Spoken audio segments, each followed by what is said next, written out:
Yes. Hi, Pastor. Hi. My name is Andrew. Hi, Andrew. I'm very grateful that you're back safe and sound from your recent travels.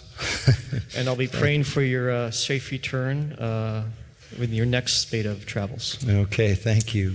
Psalm 36:6 says that God cares for people and animals alike. Proverbs 12:6 says that godly people care for their animals. And Scripture also says that the lion will lay down with the lamb. My question, Pastor, is that for those of us that are animal lovers or pet owners, do we have any biblical hope to reassure us that we'll see our pets in heaven? No. But there are people who are gardeners, and they're not going to see their plants there either. So, Plants don't fetch, Pastor. What? Plants don't fetch. No, I understand that. And there are people who are rock collectors, and they're not going to see their rocks there either. So there are just a lot of things in this world that God has given us for enjoyment in this world. God does preserve man and beast. Psalm 36:6 does say God preserves man and beast. God has filled this world with all kinds of wonderful and rich benedictions and blessings. And animals do bring a joy into our lives. I know my precious wife, Patricia, is a lover of birds. And that's kind of a wonderful pet to have, I think, because they never come inside.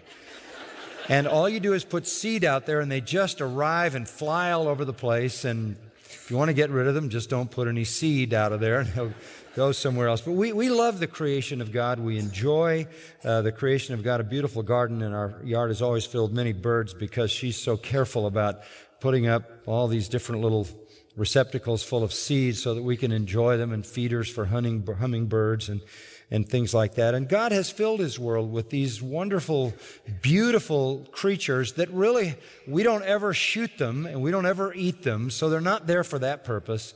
They're there just to display God, that's all, just to show His love of beauty and color and a kind of music and wonder. These are things that God has given us for this life.